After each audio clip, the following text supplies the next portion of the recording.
pessoal, esse é um teste, o primeiro vídeo do canal, da ideia de colocar alguns posts de alguns assuntos em formato de vídeo. Como alguns já sabem, nós estamos em outras mídias também, estamos no Instagram, no Facebook, temos o site do blog que está aí na descrição do canal, que você pode estar acessando lá, tem vários textos, alguns temas a gente vai estar falando aqui. Tem uma música, que ela é muito popular, que é uma música que ela diz assim, que do crente ao ateu, ninguém explica Deus. Isso realmente é verdade? Do crente ao ateu, realmente ninguém explica Deus? Quando a gente olha para uma frase dessa, é uma frase bonita. Pô, ninguém explica Deus, Deus é inexplicável, Deus é imensurável, por conta da grandeza de Deus nós somos limitados e tal. Biblicamente não é bem assim. Porque quando nós analisamos a Bíblia, nós entendemos que Deus, de acordo com a sua vontade, ele se permite ser revelado, ele se permite ser explicado, ele se permite ser entendido, ele se permite ser conhecido. Então Deus, ele não, ao contrário do que a música diz um pouco, Deus não é um Deus inacessível, que está sob um véu. Na verdade, o véu já foi rasgado em Jesus. Para início de conversa, a gente tem que entender que é o seguinte: nós, como cristãos, nós queremos que Deus existe, nós queremos que ele se revela através da sua palavra. Esse é o primeiro ponto. A gente entende que ele é um Deus ativo, ele não é um Deus reativo. Então, nessa manifestação que ele faz na própria palavra, nós o entendemos, nós o conhecemos. A nossa fé, ela não é uma fé cega, ela é uma fé racional. A Bíblia, ela não chama para ter uma fé racional, que é o quê? Que é uma fé que busca conhecer, entender, meditar, raciocinar, ponderar, entendeu? Então a nossa fé, ela é isso, ela é uma fé racional. Ela tem que ser uma fé racional, ela não pode ser uma fé cega, porque a fé cega, por si só, ela é confusa. Ela se contradiz, ela é contraditória, ela não tem um ponto de partida. Ela é volúvel, maleável, digamos assim. Ela é uma fé manipulável. Já a fé do cristão, não. Por ela estar pautada nas Escrituras e na revelação pessoal que Deus faz de si mesmo para o seu povo. E já que nós temos as Escrituras como alicerce da revelação de Deus e crer na existência de Deus, a gente não precisa ficar pedindo para Deus mandar um raio para provar que ele existe. As Escrituras, elas já nos dão a base, elas já nos dão a consciência de que elas nos mostram como Deus se revela, como ver Deus, digamos assim.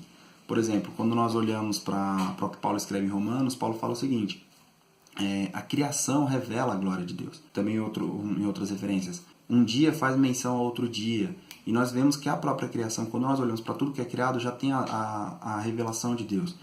Deus já tem a sua assinatura na própria criação. Então a gente não precisa ficar pedindo provas e mais provas e afins para acreditar que Deus se revela ou que Deus ele tenha se revelado de alguma forma. Pelas Escrituras, pelo modo como as Escrituras falam, nós já cremos e nós já vemos as formas como ver Deus se manifestando através da própria criação. Ou seja, nós somos um fruto da criação de Deus. Se Deus não existisse, nós não existiríamos. Quando nós olhamos já no primeiro versículo da criação, inclusive, quando nós olhamos lá em Gênesis 1:1, diz assim: no princípio criou Deus os céus e a terra. É uma afirmação muito poderosa no sentido da afirmação da existência de Deus, porque por mais que esse versículo seja muito simples e muito breve, ele já contradiz, já vai contra a afirmação dos ateus de que Deus não existe, porque no princípio criou Deus, Deus já está, Deus existe, há uma divindade, há uma pessoa criando. Os agnósticos que dizem que não podemos conhecer a Deus também são contraditos, porque nesse momento que ele se revela já no primeiro ato da criação, então isso significa que ele pode ser conhecido. Os politeístas, que geralmente quem acredita em vários deuses, eles já são contraditos também, porque é a revelação de somente um Deus. No princípio criou Deus os céus e a terra. Os materialistas, que costumam acreditar que a matéria, né, ela é eterna e ela não foi criada, então nós temos um ponto de partida onde tudo é criado. Criou Deus. Também tem aqueles que são os fatalistas, que geralmente eles entendem que não há um plano divino na criação, não há um plano, então nós estamos aqui por meio do caos e ao caos voltaremos. Então a manifestação de Deus, ela já revela que há um controle, que há um Deus que cria e um Deus que controla. E nos demais passos da criação a gente vê isso, que Deus ele vai moldando e vai dando cada passo e dando cada ordem na criação de acordo com a sua vontade. Então tudo é feito de acordo com a vontade dele. Não é um acidente, nem porque, escapou aqui. Não, ele faz de acordo com a vontade dele, pré-planejado. Até a ordem mesmo das coisas, a gente vê que Deus ele não cria os animais antes da terra. Ele não cria os peixes antes dos mares. Ele cria o ambiente e traz a vida. Nesse primeiro versículo, a gente já vê que Deus ele é uma pessoa, pois ele fala, interage e abençoa. Geralmente no comentário de cada coisa que é criada ao final, diz assim: viu Deus que era bom. Em Isaías 43:10 diz assim, que Deus ele diz o seguinte: antes de mim ninguém se formou e antes de mim ninguém haverá. Então, ou seja, antes de mim ninguém havia e também depois ninguém haverá. Ele é autoexistente. Ele é autoexistente em si mesmo. Ele não depende de nenhum outro atributo na criação. Inclusive, esse é um ponto que muita gente tem dificuldade, principalmente porque a natureza humana, a natureza do pecado, ela impede que nós aceitemos que Deus ele não precisa de nós, que Deus é independente da gente. A humanidade está sempre buscando meios de controlar Deus, de ter o controle do favor de Deus. Seja como os fariseus faziam no estudo das leis, porque eles entendiam que daquela forma eles agradavam a Deus, então eles reduziam Deus à lei. Eles não entendiam que Deus era mais poderoso que a lei. Deus é autoexistente, ele é totalmente independente da criação, ele está totalmente acima da criação, ele não precisa da criação para nada, ele não precisa do ser humano para nada. Essa é uma dificuldade que nós temos, de aceitar Deus como autoexistente. Nós estamos tão acostumados, por exemplo, o computador precisa que eu coloque ele na tomada, eu preciso de energia para ligar a televisão, eu preciso carregar a bateria do celular. Então a gente está tão acostumado, a gente às vezes se acostuma tanto com esse materialismo, imaginando que Deus de alguma forma ele precisa de alguma coisa. Deus ele não precisa da nossa oração.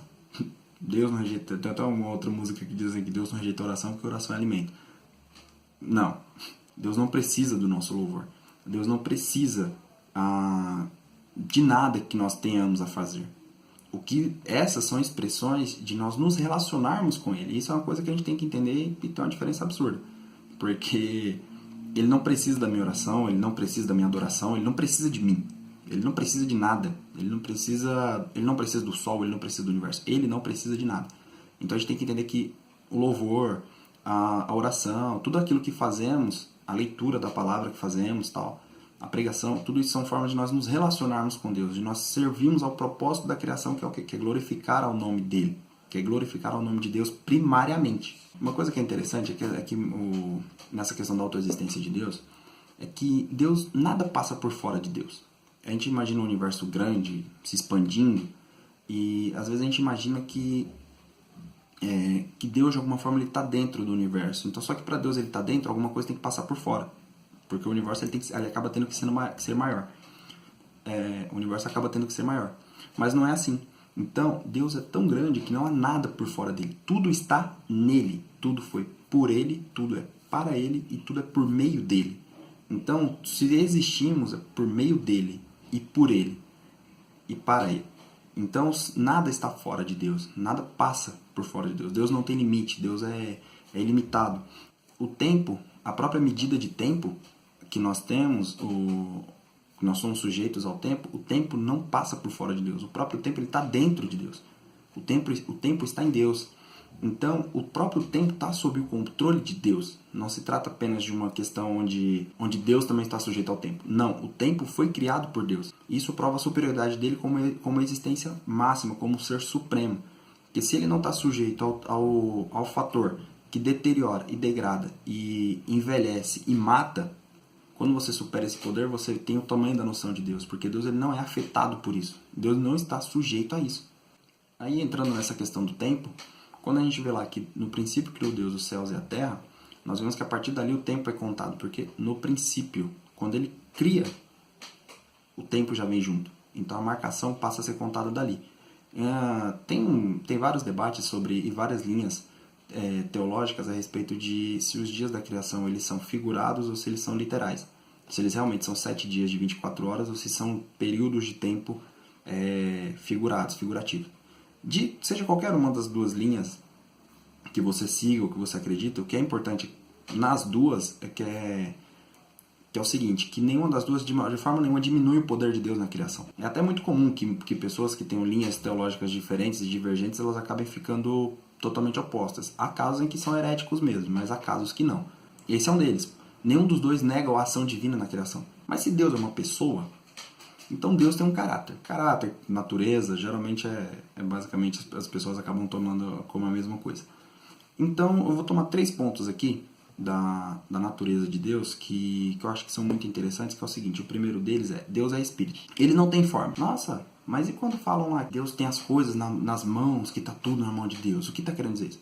Isso são formas, por exemplo, em Salmos acontece muito isso. Antropomorfia, que é o quê? Que é você dar aspecto humano para dar uma dimensão. Por exemplo, quando diz assim que a Terra está nas suas mãos, né? Você imagina uma mão enorme segurando o globo terrestre. em João 4:24, o próprio Jesus, que é a encarnação de Deus, do Deus vivo, o Filho de Deus, ele diz o seguinte: Deus é espírito, e importa que os que o adorem em espírito e em verdade.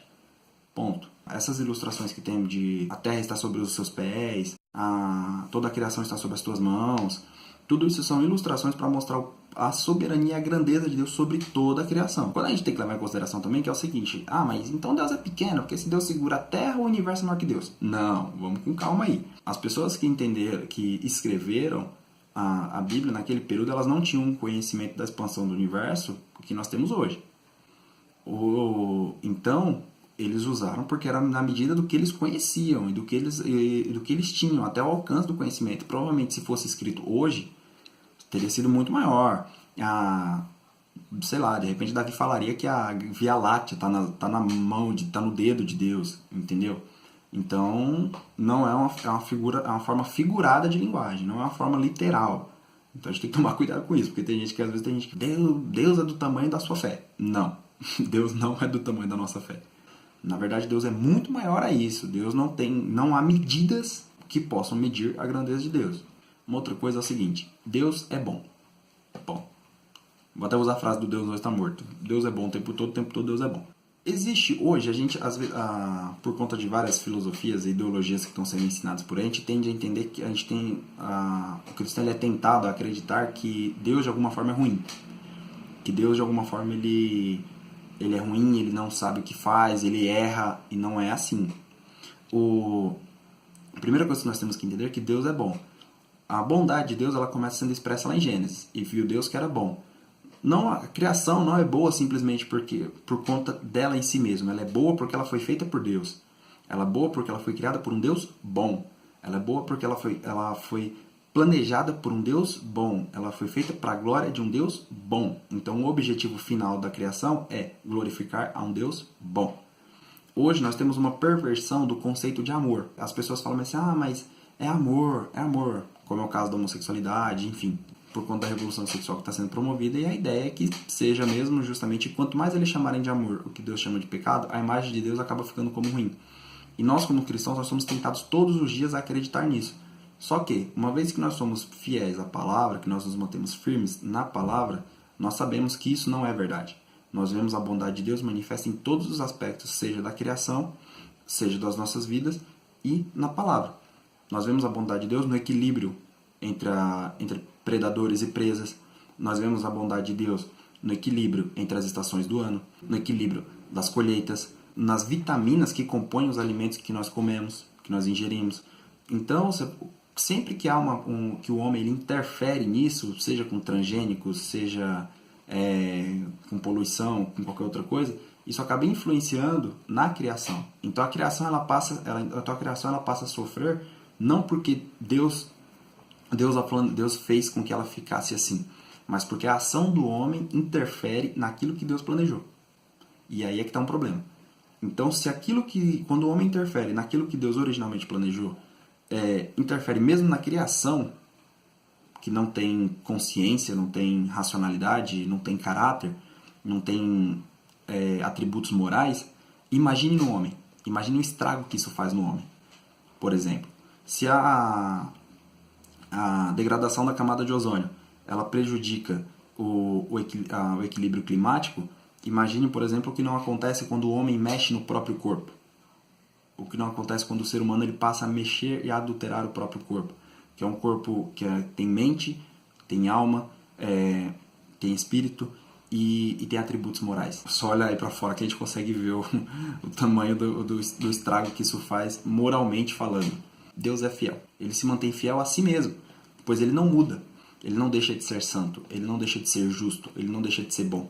Nós é que acabamos tentando deturpar isso com as nossas próprias ações volúveis. E não é assim que funciona. Se nós entendemos que Deus é santo, nós entendemos que ele vai permanecer santo.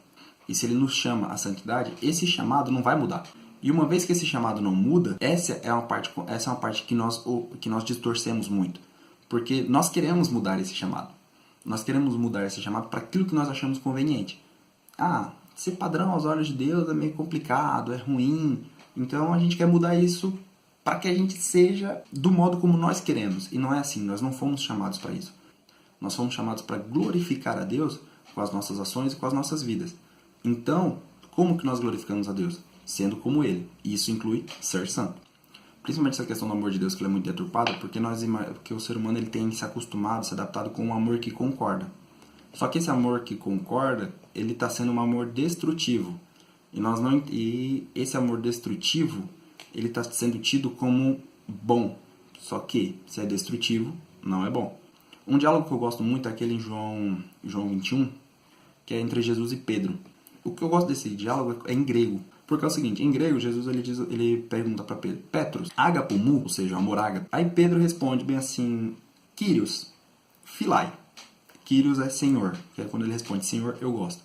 Essa conversa ela é muito interessante porque ela se repete por 3 vezes. E quando Jesus, quando ele pergunta, Pedro, tu me ama no amor ágape? Tu me ama na mesma dimensão que eu te amo? Tu me ama na mesma proporção que eu amo? Que o meu amor, o seu amor é igual ao meu? Pedro, ele com muita humildade e sabedoria, ele responde, não, Senhor, te amo numa proporção que é menor que a sua. É intensa, é forte, mas é menor que a sua. Então, nesse diálogo, a gente vê que há uma diferença mesmo entre o nosso amor e o amor de Deus. Nosso amor, o nosso amor é condicional, de Deus não é. Deus, ele ama porque ele quer amar. O amor de Deus por nós, ele não é uma consequência de uma ação nossa. Ele é um ato inicial de Deus em exercer a sua vontade sobre nós. Então, isso acaba causando um pouco de confusão. E muita gente, quando fala assim, eu amo Deus na mesma proporção, eu amo muito a Deus, eu amo... Irmãos, a gente tem que retribuir o amor de Deus. Se a gente for por esse caminho, a gente vai se frustrar. Porque a gente nunca, em hipótese nenhuma, vai conseguir de forma nenhuma retribuir o amor de Deus. Porque é condicionado à sua vontade. Sua vontade, como a gente falou, é imutável. Porque Ele é fiel, porque Ele é santo. Então isso vai gerar uma frustração. Nós nos tornaremos cristãos frustrados, oscilantes, no momento que a gente entender, no momento que a gente olhar na Escritura, a gente vê que nosso amor para com Deus é diferente. Nós o amamos porque Ele nos amou primeiro. Entendeu? O nosso amor é uma retribuição. O nosso amor depende de uma ação externa. O dele não. O dele em si já é uma ação. Esse amor é um amor que nos corrige, visando nos transformar como Ele. Nos tornar como Ele, nos tornar santos. Nos tornar reflexo da sua santidade para uma sociedade pecaminosa. Então até mesmo o nosso modo de viver é uma revelação da existência de Deus para as pessoas que ainda não conhecem a palavra. Dessa forma, nós como cristãos, nós temos uma responsabilidade muito grande que é de revelar a existência de Deus àqueles que não acreditam. Primeiramente, a existência de Deus ela tem que ser uma realidade em nossas vidas. Nós temos que viver a existência de Deus. Nós temos que estar em consonante, nós temos que acreditar nisso, nós temos que confiar nas formas que Deus se revela. Nós temos que acreditar que Deus se revela de uma forma. Deus se revelando, Ele quer que nós o conheçamos. E se nós o conheçamos, nós o explicamos para aqueles que não o conhecem. Então, o crente fala bem assim, do crente ao ateu ninguém explica Deus. Essa é uma responsabilidade do crente. Então, a gente não pode se isentar disso. A gente não pode se isentar por acreditar que Deus é imensurável. Realmente, nós não podemos explicar Deus em sua totalidade. Deus em sua totalidade nós nunca vamos conseguir explicar. Porém, naquilo que Ele se revela dentro da sua palavra, nós podemos explicá-lo sim. Não só podemos, como devemos. Esse é o nosso dever como cristãos. Para que isso seja para a glória de Deus. Para que mais pessoas venham e se arrependam para a glória de Deus. Porque Ele nos criou para isso. Ele fez com isso segundo. Esse é o propósito da criação do ser humano. Esse é o propósito da criação no geral. Toda a criação o glorifique. Que o homem o glorifique, não só o glorifique. Que o homem se alegre nele. O nosso dever realmente como cristãos é buscar conhecer a Deus para que nós o façamos conhecido. Certo? Beleza? É isso aí. Esse texto vai estar no blog. O link vai estar na descrição do vídeo. Segue o nosso Instagram, segue o nosso Facebook. A gente tem sempre algumas coisas lá. A gente está sempre conversando sobre alguns assuntos. No Instagram rola algumas enquetes de vez em quando. Algumas lives. Sugiram aí nos comentários algum tema, alguma coisa que vocês querem que a gente converse, que a gente aborde. No nosso site tem várias outras coisas também. Tem vários outros temas. Espero ter abençoado vocês de alguma forma. Espero que Deus abençoe vocês. E até o próximo vídeo.